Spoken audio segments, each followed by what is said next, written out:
الحمد لله رب العالمين والصلاة والسلام على رسوله الأمين وعلى آله وصحبه أجمعين أما بعد.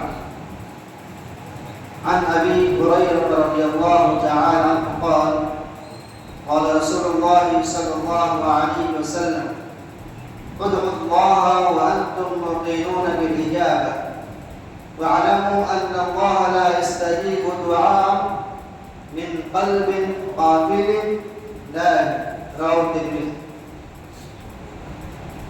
حضرت ابو ہریرہ رضی اللہ تعالی عنہ راوی حدیث فرماتے ہیں کہ پیارے نبی صلی اللہ علیہ وسلم نے ارشاد فرمایا کہ لوگوں تم اللہ تبارک و تعالی سے ایسی دعا کرو کہ تمہیں اس کی قبولیت کا پورا یقین ہو. بالکل اللہ تبارک و تعالی سے یقین کی امید رکھتے ہوئے, دعا کی قبولیت کی امید رکھتے ہوئے اللہ تبارک و تعالی سے دعا کرو.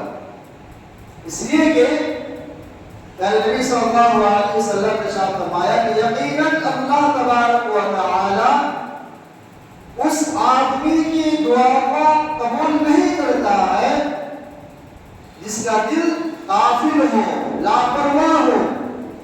یعنی وہ انسان جو غفلت کے ساتھ, لاپرواہی کے ساتھ, بے خیالی کے ساتھ دعا کرتا ہے, ایسے آدمی کی دعا اللہ تبارک و تعالیٰ قبول نہیں کرتا ہے. وقت سامنے کی اس دعا کو سامنے رکھتے ہوئے اپنا جائزہ ہے. آج مسلمانوں کی اکثریت جو دعا کرتی ہے اللہ تبارک و تعالیٰ سے, ہم اور آپ اکثر و بیشتر کی حالت ہے اللہ تبارک و تعالیٰ سے کیا مانگ رہے ہیں وہ خود ہم نہیں سمجھتے. اللہ تعالیٰ سے کیا مانگ رہے ہیں وہ ہم کو پتا نہیں.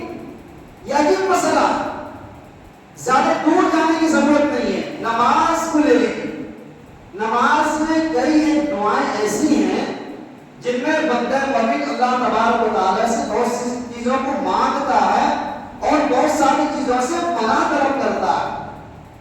اب آپ سوچئے تو صحیح, ایک آدمی اللہ تعالیٰ سے کیا مانگ رہا ہے اس کو پتا نہیں ہے, کن چیزوں سے پناہ مانگ رہا ہے اس کا بھی پتا نہیں ہے, تو ایسے دعاؤں کا کیا فائدہ ہے؟ تو آئیے دیکھتے ہیں دعا استفتاح جو نماز کو شروع کرتے ہیں سب سے پہلے اللہ اکبر کہہ کر کے جو دعا پڑھتے ہیں اللہم باعث بینی وبین خطایا کما باعثت بین المشرق والمغرب. بندہ مومن اللہ تبارک تعالیٰ سے کہتا ہے پروردگارا تو مجھے گناہوں سے اتنا دور کر دے جس طرح کے مشرق اور مغرب کے درمیان فاصلہ ہے. انداز لگائیں کتنی جامع دعا ہے کہ گویا بندہ مومن اللہ تبارک و تعالیٰ سے التجا کر رہا ہے کہ جس طرح مشرق اور مغرب کا ملنا یہ ناممکن ہے, پروردگارا مجھے بھی اسی طرح گناہوں سے دور کر دے.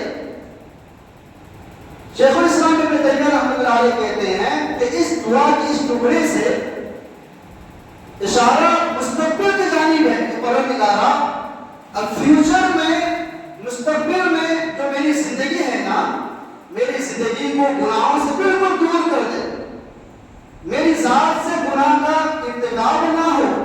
اس کا تعلق مستقبل سے. اور دوسری دعا کیا ہے, دوسرا ٹکڑا اللہم نقنی من الخطایا کما ینقی الثوب الابیض من الدنس.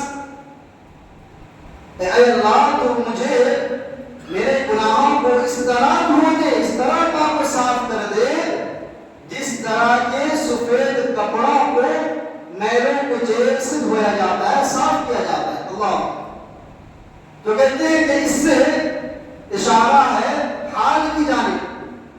جس حال میں ہم زندگی گزار رہے ہیں وہ اللہ تبارک و تعالیٰ سے التجا کر رہے ہیں کہ پروردگارا میری جو زندگی گزر رہی ہے نا, اس میں جو گناہ مجھ سے ہو رہے ہیں ان گناہوں کو تو اس طرح صاف کر دے جس طرح سفید کپڑوں کو صاف کیا جاتا ہے.